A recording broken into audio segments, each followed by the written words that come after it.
বাংলাদেশের রাজনৈতিক অস্থিরতা নিয়ে আবারও মুখ খুললেন ভারতের পররাষ্ট্রমন্ত্রী এস জয়শঙ্কর। তিনি স্পষ্ট ভাষায় জানিয়েছেন, শেখ হাসিনা সরকারের বিরুদ্ধে জনসাধারণের ক্ষোভ এবং বিক্ষোভ সম্পর্কে ভারত সম্পূর্ণ অবগত ছিল, কিন্তু তাদের পক্ষে হস্তক্ষেপ করা সম্ভব হয়নি। তাছাড়াও ভারত সরকার যথাযথ তথ্য জানিয়েছিল, কিন্তু শেখ হাসিনা সেটা উপেক্ষা করেছেন বলেও জানান তিনি। এই বক্তব্যের পর সাধারণভাবেই প্রশ্ন উঠছে, ভারত জানত যে পরিস্থিতি কতটা জটিল এবং বিপজ্জনক হতে পারে, তবুও কেন তারা কোনো সরাসরি পদক্ষেপ নিল না? নাকি তাদের পরিকল্পনা ছিল অন্য, নিঃশব্দে সমাধান আনার?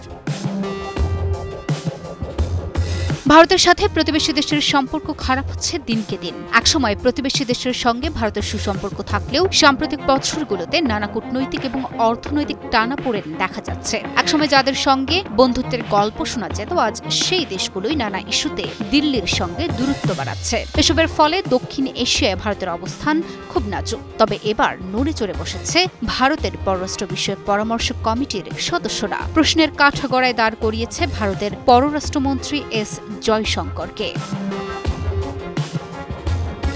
প্রতিবেশী দেশগুলোর মধ্যে বাংলাদেশের সাথে সম্পর্ক একদমই তলানিতে ঠেকেছে ভারতের। তাই বৈঠকে বিশেষ গুরুত্ব পেয়েছে বাংলাদেশ ভারত সম্পর্ক। বৈঠকে কমিটির সদস্যরা জয়শঙ্করকে প্রশ্ন করেন, শেখ হাসিনার সরকারের বিরুদ্ধে যখন অসন্তোষ দানা বাঁধছিল, এটি কি ভারত সরকার জানত না? জবাবে এস জয়শঙ্কর বলেছেন, ভারত সরকার যথাযথ তথ্য জানিয়েছিল, কিন্তু শেখ হাসিনা সেটা উপেক্ষা করেছেন।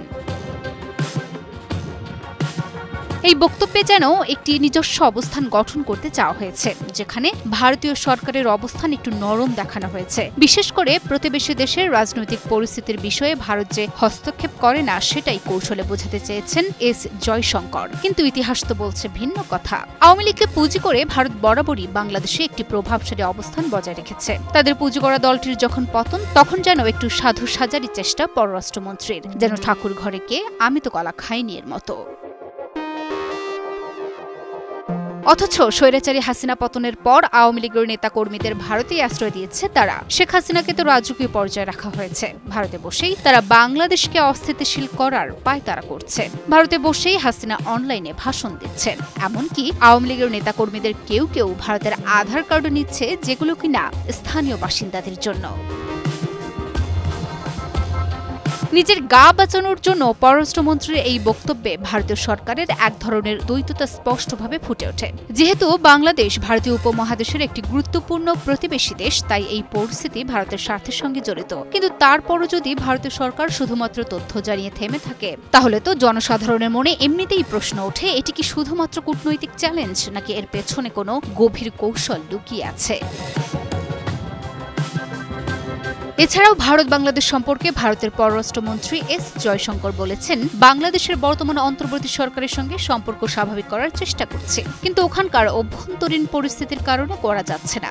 অথচ বাংলাদেশের অন্তর্বর্তী সরকার সকল দেশের সাথে সম্পর্ক এগিয়ে নিতে প্রতিনিয়ত উদ্যোগ গ্রহণ করছে। ডক্টর ইউনূস ক্ষমতা গ্রহণের পর ইতিমধ্যে বেশ কয়েকজন আন্তর্জাতিক ব্যক্তিত্বের সঙ্গে সাক্ষাৎও করেছেন। বর্তমানে তিনি চীন সফরের প্রস্তুতি নিচ্ছেন।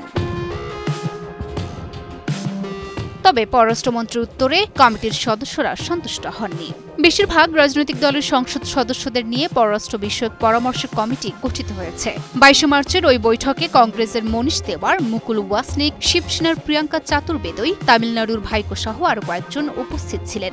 বাংলাদেশ ইস্যু ছাড়াও তারা মিয়ানমারের গৃহযুদ্ধ ও এই নিয়ে ভারতের প্রস্তুতি এবং দক্ষিণ এশিয়ার জোট সার্কের পুনর্জাগরণ নিয়ে আলোচনা করেন।